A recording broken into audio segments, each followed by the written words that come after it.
Bismillahirrahmanirrahim. Assalamualaikum warahmatullahi wabarakatuh. Selamat siang anak-anakku sekalian, siswa-siswi kelas 10 SMK Syariah Islam Perjuangan. Mari kita awali terlebih dahulu pertemuan kita pada siang hari ini dengan membaca basmalah. Bismillahirrahmanirrahim.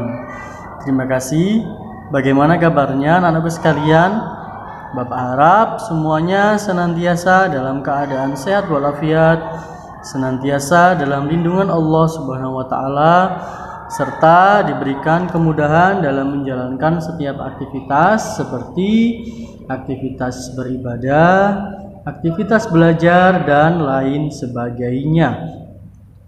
Anak-anakku sekalian, pada kesempatan kali ini akan saya sampaikan untuk kisi-kisi penilaian tengah semester genap atau PTS genap.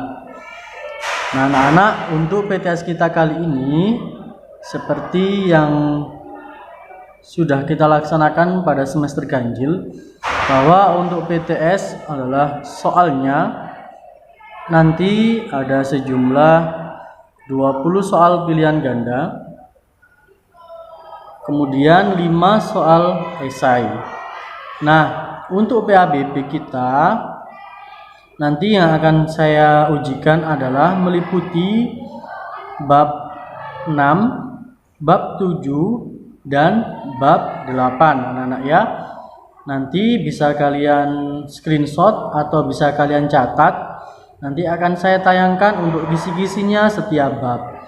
Dan harap setelah nanti saya sampaikan kisi-kisinya supaya kalian bisa mempersiapkan diri dengan sebaik mungkin supaya hasilnya juga sesuai dengan harapan ya anak-anak ya.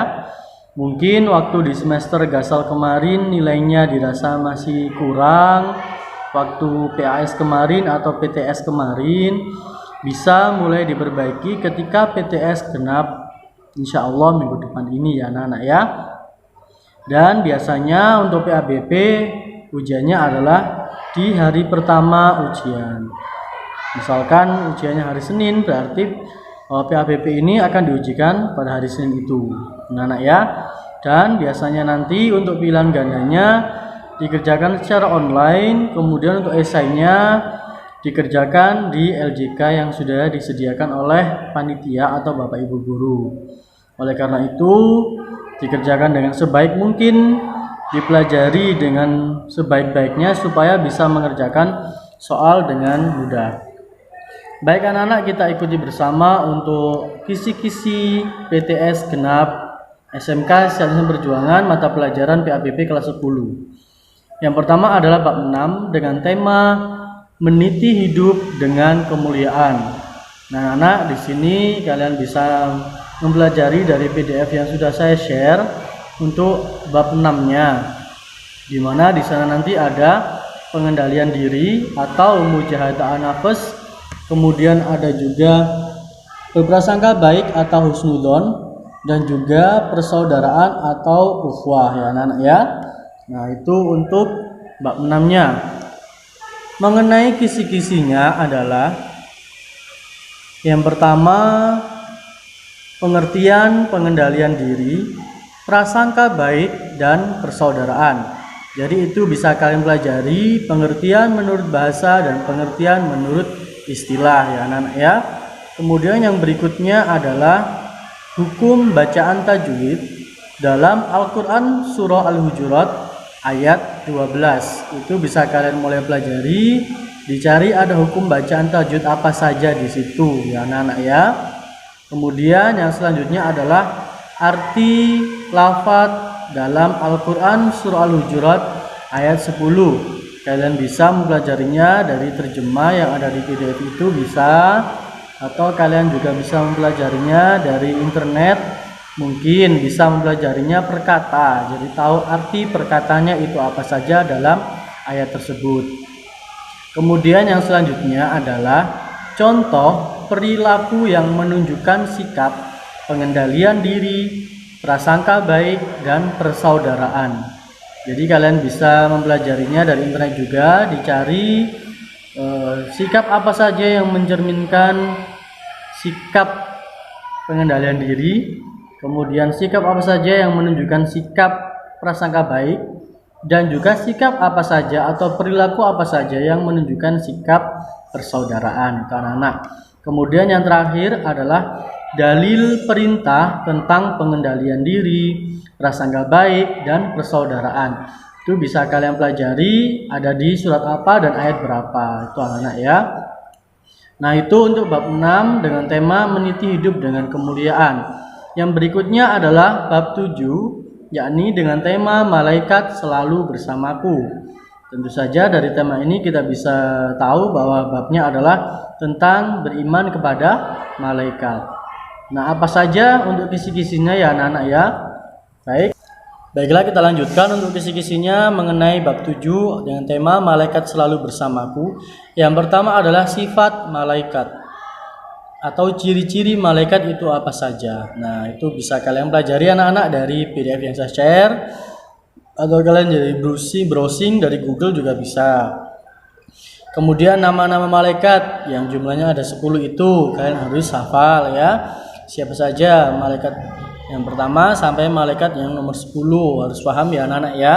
Kemudian selain nama-nama itu juga tugas-tugas malaikat, mulai dari malaikat Jibril tugasnya itu apa, kemudian malaikat Mikail sampai dengan malaikat Malik ya. Jadi kalian harus tahu tugasnya apa malaikat-malaikat itu.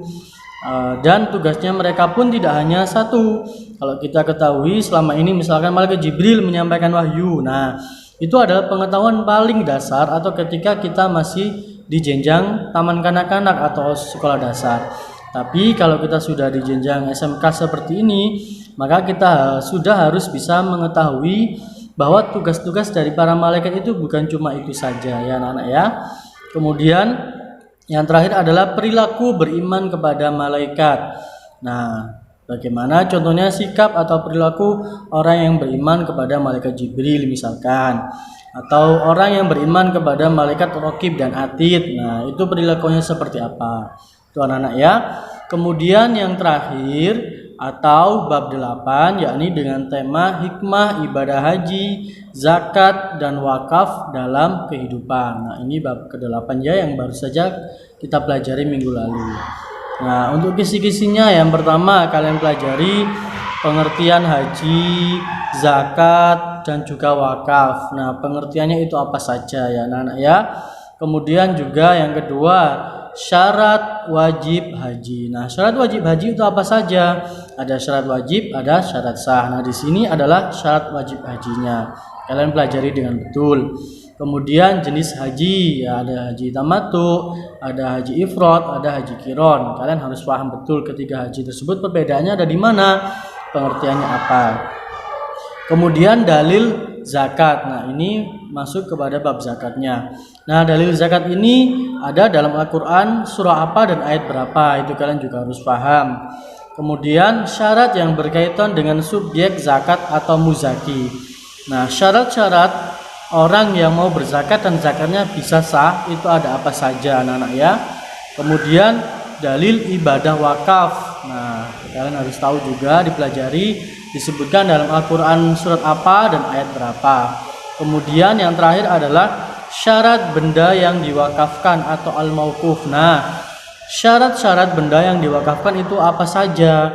Ada syarat orang yang berwakaf, ada syarat benda yang diwakafkan, ada syarat orang yang atau lembaga yang menerima manfaat wakaf. Nah, yang akan saya keluarkan nanti adalah mengenai syarat benda yang diwakafkan itu apa saja anak-anak ya. Baik anak-anak, itu tadi adalah kisi-kisi untuk PTS kita di semester genap ini.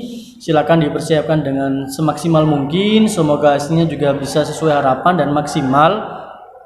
Dan tetap semangat belajarnya, jangan pantang menyerah ya anak-anak ya. Kalau masih ada kurang jelasnya mengenai kisi-kisi PTS PABP bisa ditanyakan ke saya melalui WhatsApp. Itu saja anak-anak yang bisa saya sampaikan. Tetap jaga kondisinya, tetap terapkan 3M dimanapun kalian berada. Konsumsi makanan dan minuman yang bergizi, istirahat yang cukup, dan olahraga yang teratur.